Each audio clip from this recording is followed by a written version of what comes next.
ভারতের রেল তো দূরের কথা, বাংলাদেশের আকাশের উপর দিয়ে প্লেনও যাবে না, হেলিকপ্টারও যাবে না। সবাই ভারত বিরোধিতা করবেন, শুধু ভারত বিরোধিতা করবেন, তাইলেই বাংলাদেশ বেঁচে থাকবে। কোনো দলের না, কোনো রাজনৈতিক দলের না। আমি ভারত বিরোধী। আমি এক মা, আমি একলা পরশুদিন রাতে আমার এলাকায় আমি রয়্যাল এজেন্ট ধরছি, 13 বছর যাবত ডিউটি করে, 13 বছর আগে ডিউটি করে। কত বোঝে নাই, ওরে আমি 3 দিন থেকে রয়্যাল এজেন্ট। ও মেয়ে ছেলে সঙ্গে থাকে, আমি একলা 1.5 ঘন্টা যুদ্ধ করছি ওর সাথে, কেউ আসে না। আমি ডাকছি, খালি 2টা ছেলে আমার কাছে আসছে, আর একটা আমি টাইকা নিয়ে দেখতাম, পরে ফিরে আমার ফিরে রেখে দিতাম, পারি নাই। আমি অনেক কাঁদছি, চিল্লাই চিল্লাই এলাকাবাসী ডাকছি। পরশুদিন রাতে আমার কাছে বলছি, পরশুদিন রাতে আমি ডাকছি, কেউ আসে নাই। আমি খুব বিচার করেন আমার নাই, আর উঠে ফেলছে সমাজ। সবাই বলছে আমার পরিবারের সবাই, আমার ছেলে মেয়েরা ভয়ে কান্নাকাটি শুরু করেছে, আমাকে ছেলে ফেলছে না।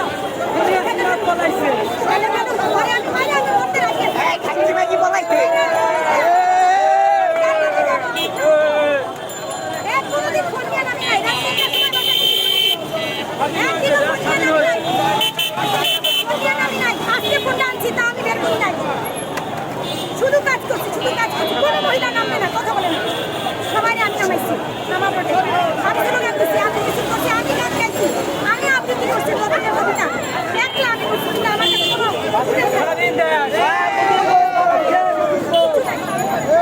ফুটেজের দিকে মনোযোগ দেয়, তাহলে আমি এই দিকে মনোযোগটা দিতে পারবো না। সবাইকে একটা আপনাদেরকে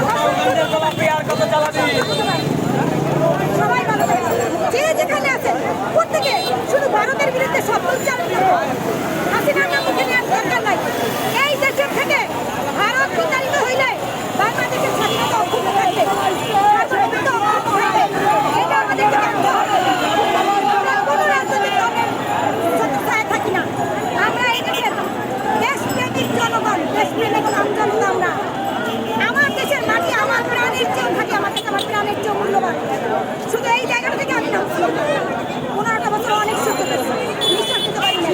আজকে বিশ্বাস দিচ্ছি, আজকে অনেক ধন্যবাদ। বাংলাদেশ বিশ্বের দরবারে